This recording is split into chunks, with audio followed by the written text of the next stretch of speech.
Hello, and thanks for joining part 2 of this special edition of Thoughts in the Market. I'm Andrew Sheets, Chief Cross-Asset Strategist for Morgan Stanley, and today I'm joined by Matthew Harrison, Managing Director and Equity Research Analyst from Biotechnology at Morgan Stanley. We're picking up our conversation, and we'll be discussing how America goes back to work, what we think that return to work and return to normalization in the economy means for the markets, and what's in the pipeline at biotechnology companies to help combat the disease. Matthew, good to have you back. Yeah, thanks for having me back, Andrew. A question for the markets, a question for a lot of people. I think everybody's asking, when will life return to normal? When will I be able to go back to work? When will I be able to go back to the store? And you and Ellen Zentner worked very closely on our economic forecast. Could you talk a little bit about how you and Ellen approach that question of thinking about what the return to work would look like and the important kind of considerations that one needs to make around that?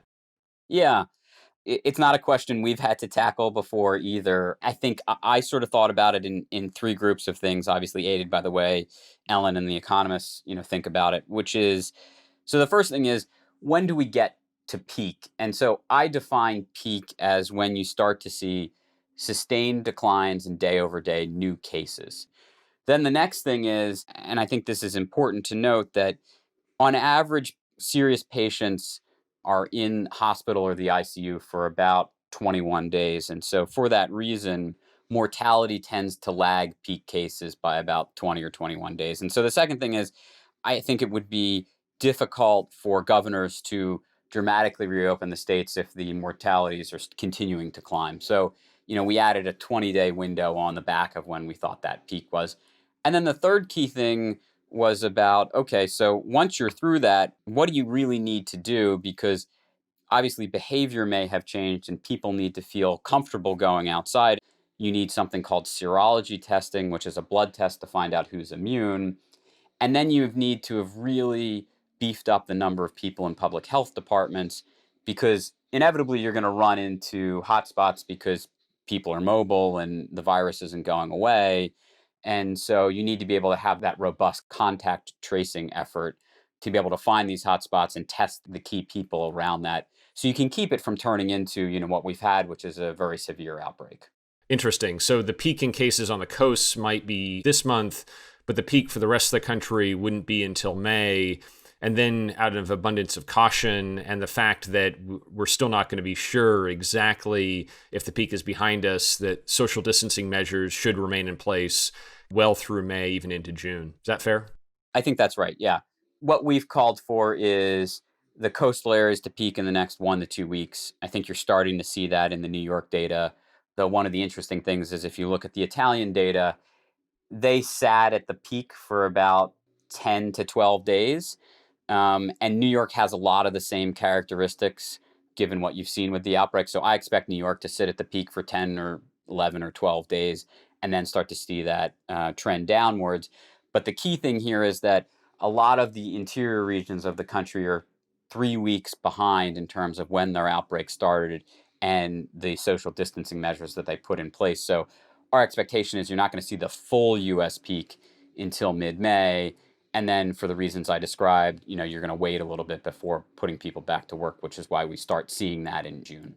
Well, that's, I think, a really important point. We really see kind of an increasing risk of two things. First is that, as you mentioned, it's kind of underappreciated that there might be a kind of a second wave of cases that's happening in other parts of the U.S. And secondly, I think it's been tempting to think of what we've been going through recently as the hard part. We're dealing with this uncertain virus. We don't know when the peak in cases will be, but I think increasingly it seems like actually maybe the next stage you and Ellen are talking about is the hard part, because the social distancing measures ultimately defeating this require keeping those measures in place, even as cases are starting to decline. And it seems like there's going to be a large temptation to want to get back to normal and almost, want to believe that the worst is behind you.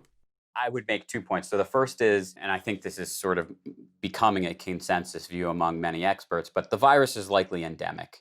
It is unlikely that it's going away. So then you have two choices, basically. Until you either have herd immunity, which, given the reproductive rate of this virus, means you need about 60% of the population to have been infected, or you have a vaccine, which by our view, the earliest that will come in broad quantities is probably spring of 2021, you're going to have high surveillance for this. And whether that means you can reduce social distancing measures, but then as you start to see a hotspot develop, you have to bring them back, or you're going to have to keep what I'll call variable level of social distancing ongoing throughout that period. And Andrew, I want to ask you something maybe before we move on to the drug pipeline. Where do you think the market is in terms of consensus?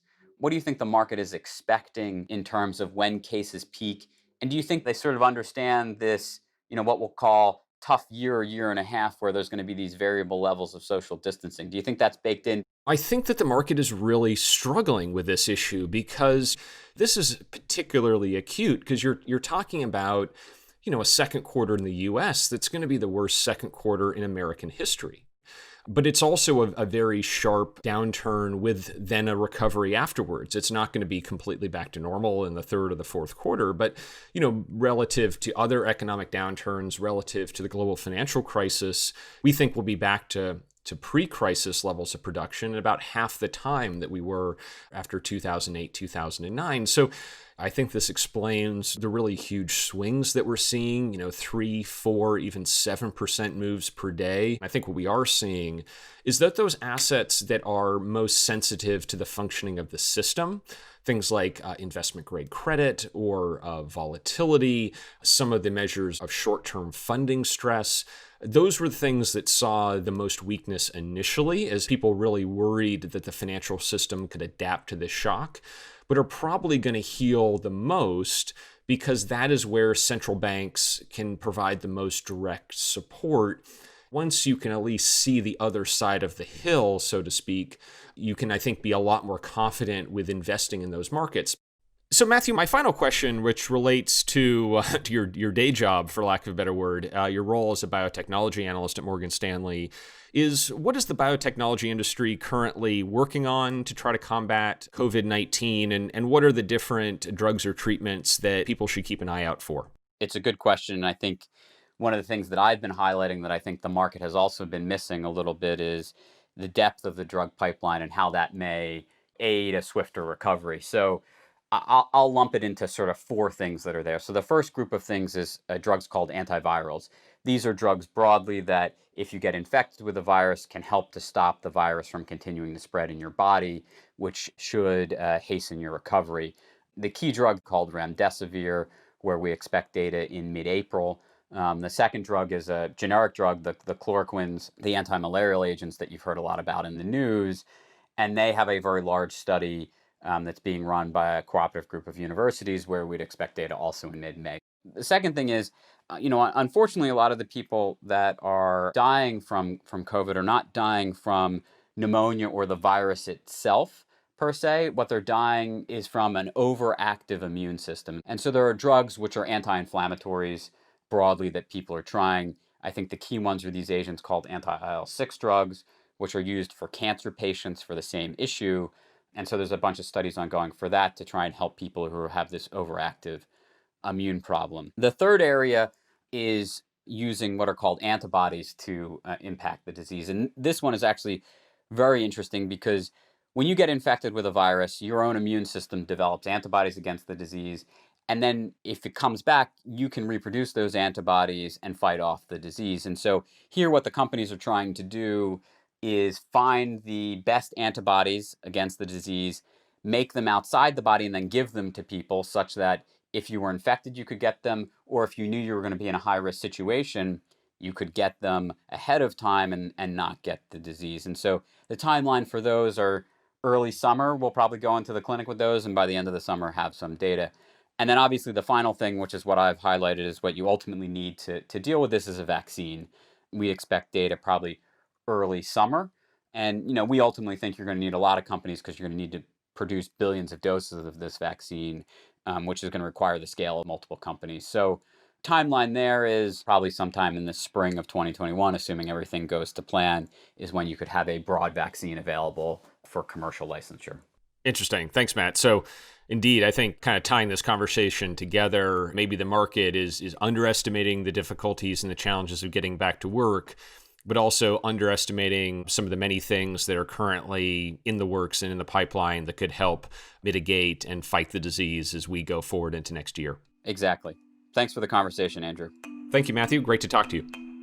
Thanks for listening. For more video from Morgan Stanley, please subscribe here to our YouTube channel, or you can subscribe to Thoughts in the Market directly on Apple Podcasts or your favorite podcast platform. The preceding content is informational only and based on information available when created. It is not an offer or a solicitation, nor is it tax or legal advice. It does not consider your financial circumstances and objectives and may not be suitable for you.